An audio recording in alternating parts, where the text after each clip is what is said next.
Bonjour, que je connais sans mon public direct, parce qu'on a travaillé sur la question de la simplicité en lien avec, ou du simple et complexe, avec des jeunes, mais des acteurs très importants de l'unité de design à Blois. Et c'était un workshop qu'on a eu la chance de faire grâce à Cathy dans la Fondation de Doute. Donc au centre de nos recherches, c'était la douter, réfléchir. Et je dois un peu faire une chose parce que je dois mettre ça, parce que mon titre, j'ai fait mon titre au moment où les élections n'étaient pas encore faites. Et il y a eu une partie qui était après, mais à cause du manque de place, supprimée. Mais le titre était « Dimension politique de la simplicité à la complexité dans une société civique dite anticapitaliste, antifasciste et antiraciste, et ça me semblait décolonial. Donc, pourquoi j'ai ajouté ça à une tautologie? La tautologie est le design civique ou le design social. Normalement, le design devrait l'être en soi, mais parfois, dans des climats différents, il faut ajouter pour préciser qu'est-ce qu'on veut dire derrière. Et je me permets, j'étais un peu désorientée parce qu'on est rentré dans des projets de design, mais je reviens sur la question de la simplicité, de simple et complexe et compliqué, et rendre les choses compliquées, parce que ça, pour moi, il y a une dimension politique là-dedans, parce que si je rends les choses compliquées, je donne un pouvoir à ceux qui sont dans la capacité de décoder la complexité, de gérer ce qui est compliqué. Et donc, je fais une délégation du pouvoir. On a entendu, il faut reprendre le pouvoir, réapproprier. Et ça veut dire cette complification, on dit ça? Non, tant pis. Rendre les choses compliquées, c'est un acte politique. Et un acte de rendre accessible, ça peut être un acte démocratique. Ça ne veut pas dire simple. Et on a tous ces mots synonymes, simple, banal, vulgarisation. Il y a toutes ces choses qui donnent un goût derrière, on doit descendre les choses pour les gens. Ça, c'est un mot que j'ai entendu beaucoup et malheureusement, j'entends tellement des designers. Les gens. Je fais quelque chose pour les gens.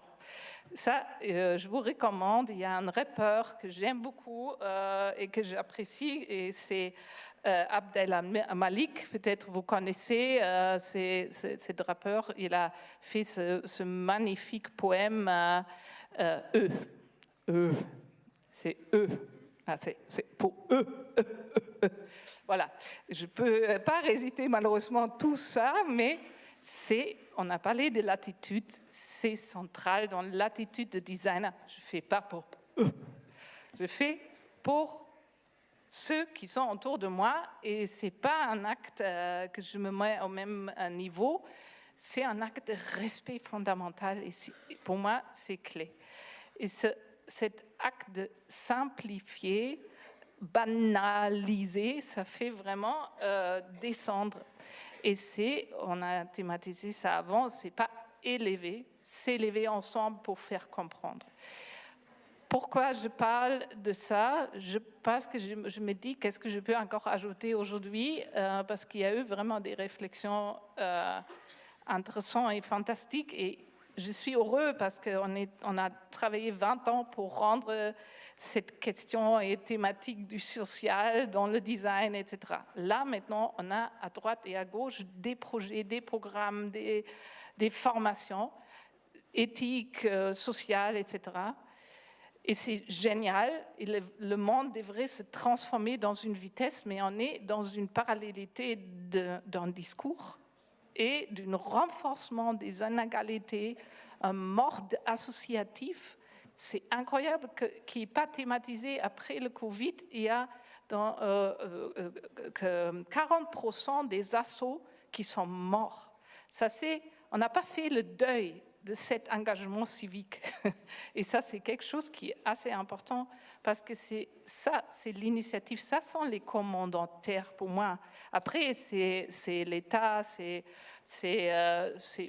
les institutions qui peuvent nous donner du fond derrière. Mais les commanditaires, pour moi, pour un design d'avocat, c'est les citoyens.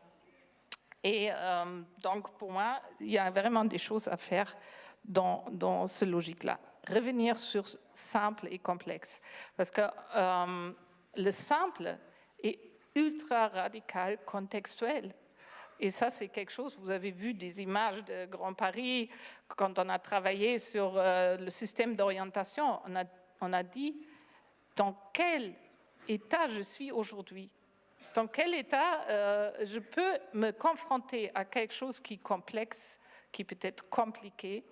Et ça dépend de mes conditions de vie, ça dépend de ma condition individuelle. Et un jour, je peux voir quelque chose comme simple et l'autre jour, je le vois comme trop compliqué et complexe. Mais je ne veux pas être enfermée dans une des catégories de ça, parce que l'autre jour, je retrouve des forces et je suis dans la capacité de me confronter à cette complexité. Donc, une décomplification de la vie en soi, ça c'est quelque chose qui me privait des droits d'avoir un choix entre prendre le chemin compliqué ou complexe et prendre le chemin plus facile. Et ça veut dire on a besoin des codes différentes dans lesquels, et Umberto Eco a beaucoup parlé de cette multicodé, on peut offrir les deux codes en même temps qui m'aident. Un jour, je fais le chemin vite et l'autre jour, j'ai encore le manuel pour décoder qu'est-ce qui se passe. Et c'est exactement ça, on a décrit aider à faire décision, ça veut dire je dois aussi traduire les informations. Et ça, je l'ai lié à des communautés différentes parce qu'on a parlé du commun. Mais précisément, si je suis dans des conditions et des surcharges, je dois j'ai encore des capacités de gérer une complexité du quotidien. Par exemple, si je suis mère sans emploi, je vis dans une logique informelle, j'ai des enfants, etc., je gère une complexité énorme, même si souvent dans la société, je suis vue comme quelqu'un qui n'a pas le même statut sociétal. Ok, j'ai 2 minutes. Pour moi, ce qui est important, c'est la question, on a parlé, Pierre Damien, tu as parlé de la question de connexion. Moi, je pense qu'il y a un mot qui est très important, c'est la cohérence. Et si on pense la réflexion, la manière comme notre cerveau fonctionne, on est dans la recherche de la cohérence. Donc, on peut tenir une situation complexe, non résolue, si on voit quand même une cohérence et un but du chemin. Et ça, c'est une logique de stabiliser un système, donner si de nouveaux aspects viennent, on est déstabilisé et la restabilisation du système. Et ça, c'est quelque chose qui est très important et qui mène aussi à un design dans les hôpitaux, dans des endroits où on est normalement dans la peur, dans la désorientation. Il faut des éléments de stabilisation pour qu'on puisse rester ouverte à des facteurs déstabilisants. Et ça, c'est quelque chose qui est très important dans le processus de design, de ce moment de stabilisation qui laisse le système ouvert. Et je pense il y a un physicien cybernéticien, Carl von Förster, qui a parlé de l'être humain comme agent de la tribalisation, parce qu'il rend toujours, quand une chose devient complexe, il a la tendance, par exemple, une machine. de A suit B, suit C. Si la machine ne fonctionne plus, on la répare pour qu'elle refonctionne dans un simple chemin. On peut aussi fêter le moment, et ça, il a toujours donné l'exemple de systèmes qui ont beaucoup plus l'expérience que les choses ne fonctionnent pas. On peut le fêter, on peut boire un thé au moment où la voiture ne fonctionne pas, etc. Donc, comment on peut profiter qu'une situation devient complexe? Et c'est juste quand on a les conditions, on peut rester ouverte. Et ça, c'est une question fortement politique et sociétale, parce que si une grande majorité de la population mondiale vit dans des conditions de peur, de pauvreté, ils ne peuvent pas participer à une complexité planétaire pour trouver des réponses nécessitaires de faire un autre concept de notre vivre ensemble.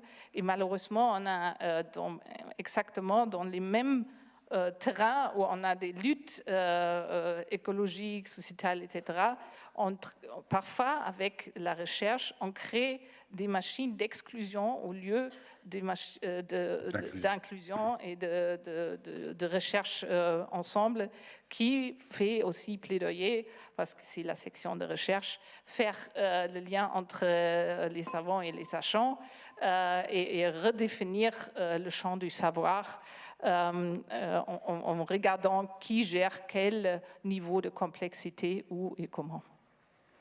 Merci Vera, merci beaucoup.